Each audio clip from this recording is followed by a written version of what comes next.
Aujourd'hui, on va parler de mon parcours scolaire en tant que dyspraxique, dyscalculique et HP.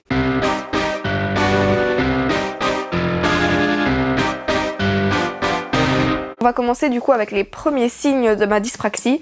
C'était quand j'étais bébé, quand j'étais bambin. Quand j'étais bébé, je réagissais pas trop aux signes, aux stimuli extérieurs. J'étais calme, je pleurais jamais, je riais pas non plus, je souriais pas spécialement, j'étais vraiment dans ma bulle. Ma mère s'est un peu inquiétée de tout ça et donc elle a pris la décision de m'emmener chez un pédiatre qui lui pensait qu'en fait tous ces problèmes étaient liés à une autre maladie que j'ai, une vie très fun, qu'une maladie grave que j'ai. Mais en fait finalement avec le recul, en réfléchissant maintenant, on pense plutôt que c'était vraiment lié au trouble 10 et pas dû à cette maladie-là. Après en gros, je me suis fait opérer de la maladie et c'est là où est venu l'âge d'aller à l'école vers mes 3 ans. Donc je suis rentrée en maternelle et là, encore une fois, la prof constate que je suis sage, mais je suis très effacée et je suis plus lente que les autres enfants. Donc là, toutes mes maternelles c'était comme ça, je suis effacée, je suis sage, mais je suis très lente. Et en dernière année de maternelle, là ça commence un petit peu à s'aggraver. J'ai des difficultés de compréhension de consignes, j'ai une maladresse dans les gestes. L'école pense que je devrais pas aller en première primaire, mais on essaye quand même. Là, pareil, je suis un peu trop calme, je m'intéresse pas à grand chose. C'est horrible dit comme ça. Il y a rien qui me stimule vraiment, sauf un truc, c'est les chevaux. Donc du coup, là, mes parents, ils se disent, ah, on tient un truc et ils m'emmènent à l'équitation, ce qui m'a un petit peu aidé quand même à m'affirmer. J'en ai fait pas mal d'années, mais j'ai arrêté vers 15 ans. En première année, vers 4-5 ans, j'étais toujours très lente, je comprenais pas très bien les consignes, et un truc aussi c'est que je savais pas fermer mon manteau, je savais pas faire mes lacets moi-même, et là on a commencé à avoir des réels problèmes dans les cours de maths. Par contre au niveau du français et de la lecture, là ça allait nickel, super bien, même plus que la moyenne de la classe. En deuxième année, toujours pareil, je suis lente, j'ai du mal en maths, je suis effacée, je mange rien et je sais pas couper ma viande moi-même. Bah, ça tombe bien, j'en mange plus, mais je sais pas couper mes aliments et je sais pas tenir mes couverts moi-même. À ce moment-là aussi, j'oublie souvent mes affaires, j'oublie tout le temps mes affaires de cours, j'oubliais tout à l'école. En troisième année, donc vers 7-8 ans, là les maths ça s'arrange toujours pas, mais on décide de me prendre un professeur particulier. Alors ça va, mais j'oublie très vite en fait, genre j'assimile ce qu'on me dit mais le lendemain c'est déjà fini, moi une semaine après tu peux me demander de refaire le calcul, je serai incapable de te le refaire. L'institutrice commence à alerter mes parents du fait que je suis très très seule, que je m'isole volontairement et c'est à partir de cette année-là que je commence à vraiment me détacher des autres élèves. Oui, je ressens vraiment un écart entre les élèves de mon âge et moi-même. En quatrième vers 8-9 ans, je commence à refuser de porter des couleurs. Je ne porte plus que du noir. Comme vous pouvez le voir, ça ne s'est pas vraiment arrangé, c'est toujours pareil, mais donc du coup ça a commencé vers 8-9 ans. Et mes parents s'inquiètent et ils décident de me changer d'école. Alors le changement d'école, ça va, je commence à... Je vais pas dire que j'ai beaucoup d'amis, parce que j'ai jamais eu vraiment beaucoup d'amis, mais j'en ai 1, 2, ça va mieux en tout cas. Par contre, l'institutrice remarque vraiment mes grosses difficultés en maths et elle appelle mes parents et elle leur dit « Je pense que votre fille est dyscalculique ». Et donc du coup, ça c'était ma première approche avec le terme 10, avec vraiment... C'est la première fois qu'on a mis un mot dessus, un mot sur ce que j'avais en tout cas. Ma mère pense que c'est mieux d'aller voir un neuropsychiatre et c'est ce que je fais. Et donc là, c'est là qu'on diagnostique ma dyspraxie. Alors j'ai une dyspraxie visio-spatiale, une dyspraxie idéomotrice et une dyspraxie constructive. Je suis donc bien dyscalculique et je suis HP verbal, donc au potentiel. Ce qui veut dire que j'ai un QI verbal supérieur à 130, mais ça ne veut dire en aucun cas que HP au potentiel, c'est que je suis plus intelligente ou quoi que ce soit, c'est pas du tout le cas et j'aime pas le fait que... En fait, j'aime pas le terme surdoué, le terme haut potentiel, c'est vraiment un terme que j'aime pas parce que ça renvoie une image un peu péteuse, un peu négative, alors que c'est pas du tout le propos. Le fait est que je suis HP verbal et que donc j'ai un QI verbal, je précise, supérieur à 130. Mais donc pour la définition exacte de tous ces termes, je ferai peut-être plus une autre vidéo qui parle de ça, plus approfondie. Mais je vais mettre des liens en barre d'infos si jamais vous voulez vous renseigner plus à ce niveau-là. Ma dernière année de primaire, j'essaye de tenir la route tant bien que mal, et j'y arrive. Mais, plot twist, mon institutrice pense que c'est mieux de me faire doubler. Donc du coup, je recommence ma dernière année de primaire.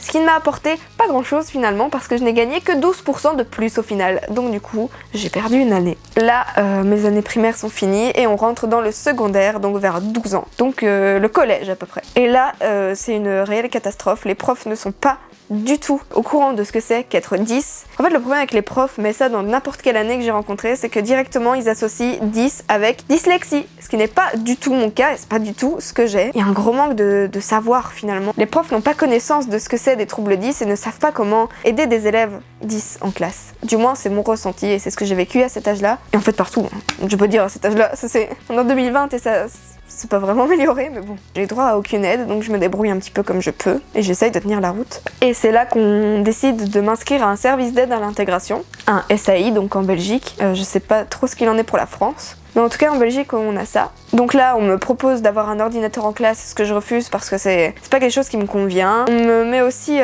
des personnes avec moi en classe. Alors ça, faut savoir que je l'ai fait, je crois, un jour, 2 grands max, mais je suis même pas sûre d'avoir fait 2 jours. En fait, on m'avait mis des personnes accompagnantes en classe, ce qui n'était pas du tout adapté pour moi. Elle s'installait à côté de moi en cours et elle prenait note à ma place, elle faisait mon journal de classe. En fait, c'était trop présent et je voulais pas ça. À cette époque, j'acceptais pas du tout le fait que j'étais 10 et je voulais pas, c'était trop pour moi. Mais même à l'heure actuelle, si c'était à refaire, je le prendrais pas. C'est pas du tout adapté pour moi en tout cas. Par contre, on a gardé donc du coup un éducateur du SAI qui vient m'aider depuis du coup la première année secondaire, qui vient m'aider à la maison une fois par semaine.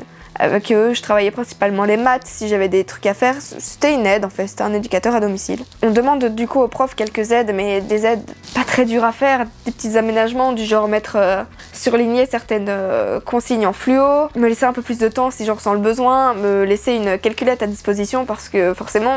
En fait le problème avec la calculette c'est que les profs de maths s'imaginaient que c'était un peu de la triche par rapport aux autres élèves. Le truc c'est que je suis dyscalculique et que les autres élèves n'ont pas de problème pour les calculs mentaux et autre chose, ce que moi j'ai, et j'en avais besoin de ma calculette. Mais il y avait beaucoup de profs qui ne l'acceptaient pas parce qu'ils considéraient ça comme de la triche. Du coup, je me suis bataillée toutes mes années secondaires pour avoir ma calculette. Finalement, avec le temps, ça s'est arrangé, les profs acceptaient plus. En 2e année, c'est là que j'ai commencé à expliquer que je voulais aller dans une école d'art faire de la photographie.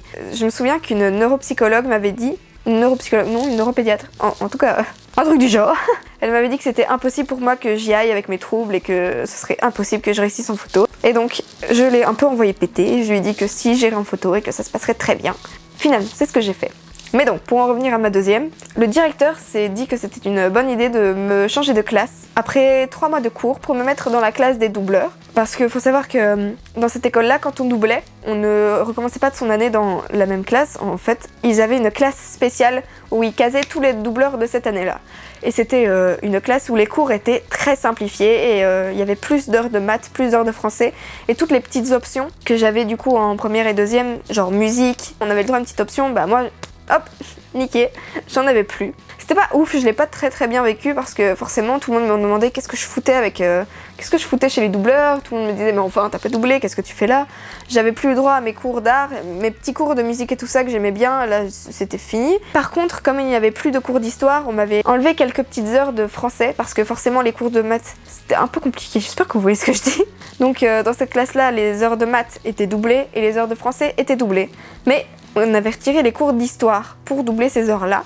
Et donc, comme j'avais besoin dans ma moyenne d'avoir les cours d'histoire, on me retirait 2 heures de français comme je m'en sortais bien en français et on me mettait dans une classe d'histoire au pif dans mon horaire. Donc du coup, là aussi, j'étais très isolée parce que c'était pas ma classe, je connaissais personne et on me calculait pas. Mais c'est pas grave, je l'ai jamais mal vécu, j'ai jamais calculé les gens non plus, je dois avouer. J'étais au fond de la classe et je faisais mes 2 petites heures d'histoire et puis je repartais dans la classe des doubleurs. Mais cette année-là, j'ai eu, donc du coup c'était l'année du CE1D en 2e, j'ai eu un 100% en français au CE1D, meilleure note de toute ma vie. Et là, on arrive à la 3e année, donc l'année où je change d'école et je rentre dans mon école d'art, mon école de photo, qui est du coup une école d'art une assez bonne école d'art en Belgique. Enfin, une assez bonne école d'art vue de l'extérieur, mais à l'intérieur c'est un petit peu moins beau. Donc là, je rentre en 3e année. Là, en fait, l'école se vend comme une école très ouverte d'esprit, une école qui aide ses élèves, qui aide les élèves à s'intégrer, qui aide les élèves à se sentir bien. Tout un beau discours, finalement, il n'en est que dalle. Je n'ai pas eu le droit à avoir des aides, les profs s'en foutaient. Ma 3e année, je me suis fait harceler. En fait, plus que ma 3e année. Depuis la 3e année, je me fais harceler. Je me suis fait salement harceler, mais cette année-là, c'était vraiment quelque chose de très fort. Je me faisais insulter dans tous les sens, même en classe. Je me souviens, je me faisais traiter de pute, plein de trucs du genre. Et les profs ne réagissaient pas. Tout ce qu'ils trouvaient à dire, c'est bah, c'est un peu chiant. Mais c'est chiant dans le sens, oh là là, vous perturbez le cours, mais pas dans le sens, bah, c'est pas bien d'insulter les gens de pute, non, ça ils en avaient rien à foutre, hein. C'était juste, oh, taisez-vous, vous faites du bruit. Mais donc voilà, je me suis fait harceler salement cette année-là, ce qui m'a fait doubler, parce que j'ai pas doublé pour mes points, parce que j'ai comparé mon bulletin avec celui d'une amie à moi, et on avait presque les mêmes points. J'avais aucun échec dans les cours généraux, j'avais juste 2 petits échecs de rien du tout dans mes cours de dessin, parce qu'il faut savoir que les 2 premières années de photographie, j'avais des cours de croquis et de dessin en général. Et forcément, je suis dyspraxique visuospatiale, ce qui fait que j'ai du mal avec les gestes, et dessiner un carré droit à main levée, c'était pas trop mon truc, mais ce qui fait que j'ai raté. Et au lieu de me donner un travail de vacances ou je sais pas quelque chose, parce qu'il faut savoir que c'était des bonnes notes à un non, on m'a fait doubler, parce que c'est plus simple d'éliminer une élève qui s'est fait harceler que de l'aider. Je suis partie dans une autre école 2 mois, même pas. Je suis partie dans une autre école 1 mois, finalement ça m'a pas du tout plu cette école, donc je me suis dit bon ouais, quitte à en chier, quitte à me faire harceler, parce que faut savoir que de l'autre côté en fait, une réputation ça te traîne au cul. Et en allant de l'autre côté, je me suis aussi fait harceler par des gens que je connaissais pas, qui étaient au courant de l'histoire, et puis les on-dit ça va vite et ça traverse forcément. Ça traverse les zones. Et je me suis dit, bah foutu pour foutu, je me fais harceler d'un côté, je me fais harceler de l'autre. Je vais prendre sur moi, je vais aller me refaire harceler de l'autre côté, mais je retourne dans l'école qui m'apprend le plus en fait, des deux. Finalement, ça a été les profs, je sais pas, les profs ont retourné leur veste, ils ont capté qu'ils avaient fait une connerie, je sais pas ce qui s'est passé. Mais en tout cas, je suis allée me réinscrire et j'ai apporté tous les screenshots, toutes les preuves, toutes les insultes que je recevais, parce que forcément je recevais des insultes avec internet et les réseaux. J'ai imprimé tout ce qu'on me disait, tout ce que j'avais subi, parce qu'il faut savoir que quand le bruit court que j'allais me réinscrire là-bas, et je recevais des messages du genre j'espère que t'as bien conscience que tu seras seule, t'es vraiment une salope. Enfin bref, toute une joyeuseté. Du coup, j'ai tout imprimé, j'ai tout montré à mes profs de dessin qui m'avaient fait doubler, et là elles ont capté en fait que vraiment c'était exagéré ce qui s'était passé, et que je sais pas, en tout cas elles se sont rendues compte qu'il y avait eu un problème, et elles m'ont dit que si elles avaient su tout ça plus tôt, si elles avaient su traiter de pute en classe, mais faites genre vous savez pas, hein. Mais bref, avec toutes les preuves à la pluie, elles savaient plus quoi dire, et elles étaient là en mode ouais bah si on avait su on t'aurait pas fait doubler. Bref, j'ai recommencé mon année, là j'ai jamais eu de problème, j'ai plus eu de problème, bon je me faisais toujours harceler, mais j'ai passé au-dessus parce que de toute façon c'est la vie, hein, j'en peux rien. Je suis passée au-dessus, j'ai fait de nouvelles rencontres, je me suis fait de nouveaux amis qui étaient plus intelligents que les rumeurs et qui savaient réfléchir. Même en cours ça se passait mieux, j'ai pas eu d'échec, j'ai plus eu d'échec en maths avec cette prof là qui n'hésitait pas à me réexpliquer, à venir près de moi si j'avais un problème, si je pouvais lui demander de l'aide, en tout cas y a pas de souci, elle me laissait ma calculette, et donc du coup ma 3e et ma 4e, super bien. Ça s'est super bien passé au niveau des cours. Mais là, on rentre du coup dans mes 3 dernières années, plus ou moins chaotiques. Donc là, on rentre en 5e, 6e et re-6e, spoiler. Donc vers 16, 17, 18, 19, 20 ans. Les profs ne sont plus du tout compréhensifs, parce que forcément, en passant à l'année supérieure, je change de prof et qui ont un peu rien à péter de mes problèmes 10. Je me souviens à ma prof de français qui m'a dit « Heureusement que t'es pas dyslexique, parce que je n'aurais jamais rien mis en place pour t'aider. » Merci. Toujours sympa. Donc là, on rame, on essaye tant bien que mal, je m'en sors. Ma prof de maths, c'était catastrophique avec elle, hein, c'était pas... Ma prof de maths, c'est la même que ma prof de sciences, et malheureusement, dans les 2 cours, il y avait des calculs.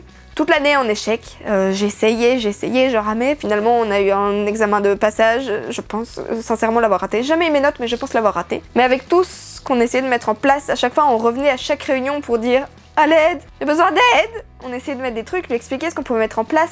Non. C'était des noms catégoriques à chaque fois, mais je pense qu'à la fin, elle en avait plein le cul de... On avait juste marre de nous voir à chaque réunion, du coup elle a fait hop, on te laisse passer. Oh c'est triste, mais c'est si vrai.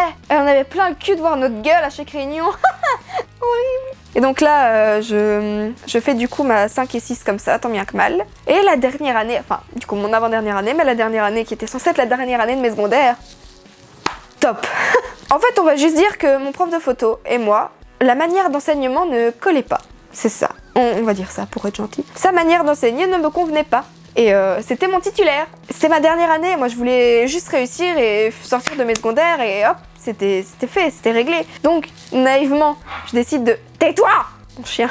Naïvement, je décide de me dire, on va faire un petit PAP, donc un plan d'accompagnement. On va juste dire... ce serait bien que certains profs, donc ma prof de maths, ma prof de sciences, les profs ou les cours, j'ai un peu de difficultés à cause de mes problèmes 10, m'envoient juste par mail les cours ou les consignes, peut-être me laisser un peu plus de temps, peut-être juste me laisser mettre en fluo les différentes parties de consignes. Des trucs très simples. Mon prof, mon aimable prof, il a poussé l'enveloppe et il m'a dit « Non, je veux pas le faire. Ah, d'accord, très bien. Tu peux pas. T'es mon titulaire, je te demande juste de faire passer le mot à la classe et lui il a fait non. Pas très envie de t'aider. Donc du coup là, ouais, j'ai compris que c'était peine perdue. Et comme du coup je disais, la manière d'enseignement ne me correspondait pas. Et donc là, comme je me sentais vraiment plus bien du tout, je pense que je développais une petite phobie scolaire. Je me sentais mal en allant. En fait, c'était plus possible pour moi d'y aller. Je sentais que je pouvais plus. Je ne pouvais plus y aller. Et au mois de mars, 3 mois avant la fin, la meilleure de mes idées, j'ai décidé d'arrêter pour repartir sur de bonnes bases ailleurs et de retourner dans l'école où j'ai été pendant 2 mois en 3e. Bah écoutez, il s'avère qu'en quelques années, ils se sont bien améliorés. Alors, force est de constater que j'aime pas trop le cadre de l'école, ni la ville de l'école, mais au niveau des profs, même des profs d'art et des profs en général, au niveau des profs quoi, bah c'est mieux. J'ai plus d'échecs dans les cours, en photo ça se passe très très bien, la manière de voir les cours est totalement différente. Par exemple en maths, un génie cette prof. La prof de maths nous laisse les formules. Au lieu de retenir une formule par cœur par exemple, elle nous les laisse. Elle nous les imprime sur la feuille d'examen. Donc il faut juste appliquer la formule. Ce qui, visiblement sur moi, marchait très bien, en plus de la calculette, que tous les élèves ont le droit d'ailleurs. Et ben j'ai pas eu d'échec cette année en maths. Cette fois-ci, dans cette école-là, il y a 3 studios, ce qu'il n'y avait pas dans l'autre école, alors que c'est censé être une très bonne école d'art. On sent qu'il y a plus d'investissement dans l'option photo dans cette école-là que dans l'autre qui est pourtant plus réputée. Le seul petit truc qui prouve encore une fois que j'ai eu cette année, bon c'est pas très grave, hein, c'est juste plus drôle qu'autre chose, mais ça prouve bien que les profs ne sont pas du tout informés aux troubles 10, même encore en 2020 à l'heure actuelle, alors que c'est quand même plus répandu, on en entend beaucoup plus parler. Mais en gros, ma prof de sport voulait qu'on fasse un truc à la corde à sauter. Fallait sauter en croisant les cordes et tout, et j'ai une dyspraxie, ce qui fait que j'ai des problèmes de coordination de mouvement. Du coup j'essaye.